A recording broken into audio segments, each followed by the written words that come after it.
అంతరిక్షంలోకి వ్యోమగాములను పంపే లక్ష్యంతో భారత్ గగనయాన్ ప్రాజెక్టు చేపట్టనుంది. చంద్రుడి ఉపరితలం నుంచి నమూనాలను సేకరించి వాటిని భూమి మీదకు తీసుకొచ్చేందుకు ప్రయత్నాలు చేస్తోంది. అలాగే 2035 నాటికి సొంతంగా అంతరిక్ష కేంద్రాన్ని నిర్మించే దిశగా ముందుకు సాగుతోంది. అయితే అంతరిక్ష కేంద్రం నిర్మాణానికి అవసరమైన వాటిని ఒకేసారి రాకెట్లో తరలించడం కుదరదు. కాబట్టి వాటిని విడతల వారీగా కక్షలోకి చేర్చి వాటిని డాకింగ్ ద్వారా అనుసంధానం చేయాల్సి ఉంటుంది. అంతర్జాతీయ అంతరిక్ష కేంద్రాన్ని ఇలాగే ఏర్పాటు చేశారు. ఈ విజయం దేశానికి నూతన సంవత్సర కానుక.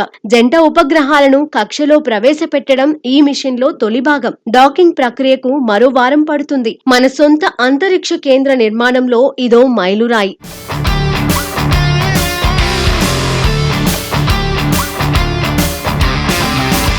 అంతరిక్షంలో డాకింగ్ చేయడం చాలా క్లిష్టమైన పని. ఈ మిషన్ లో భాగంగా డాక్ చేస్తున్న 2 శాటిలైట్లు గంటకు 28,800 కిలోమీటర్ల వేగంతో తిరుగుతాయి. అంత వేగంతో కదులుతున్న వాటి వేగం తగ్గిస్తూ డాక్ చేయనుంది ఇస్రో.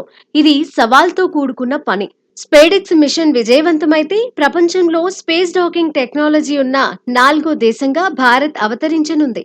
స్పేస్ డాకింగ్ టెక్నాలజీ విషయంలో ఇప్పటి వరకు అమెరికా, రష్యా, చైనా మాత్రమే ముందంజలో ఉన్నాయి.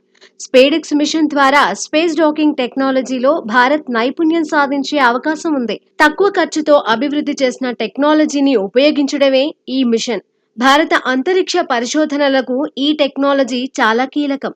భారత అంతరిక్ష కేంద్ర నిర్మాణం, నిర్వహణ, భారత వ్యోమగాములను చంద్రుడిపైకి పంపే ప్రణాళికలు కూడా ఈ భవిష్యత్ ప్లాన్ లో భాగమే.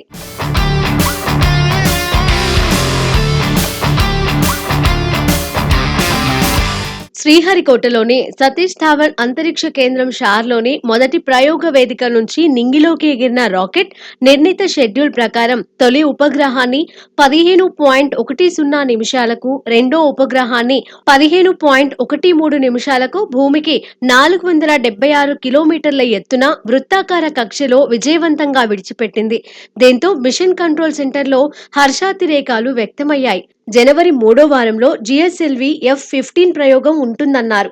ఇది కాకుండా గగన్యాన్ G1 ద్వారా మానవరహిత ప్రయోగం ఉంటుందని చెప్పారు. 2025లో షార్ నుంచి మరిన్ని ప్రయోగాలు చేపడతామని తెలిపారు. పిఎస్ఎల్వి C-60 ప్రయోగం విజయవంతం కావాలని ఆకాంక్షిస్తూ సూళ్లూరుపేటలోని చెంగాళమ్మ పరమేశ్వరి అమ్మవారిని ఆయన దర్శించుకున్నారు.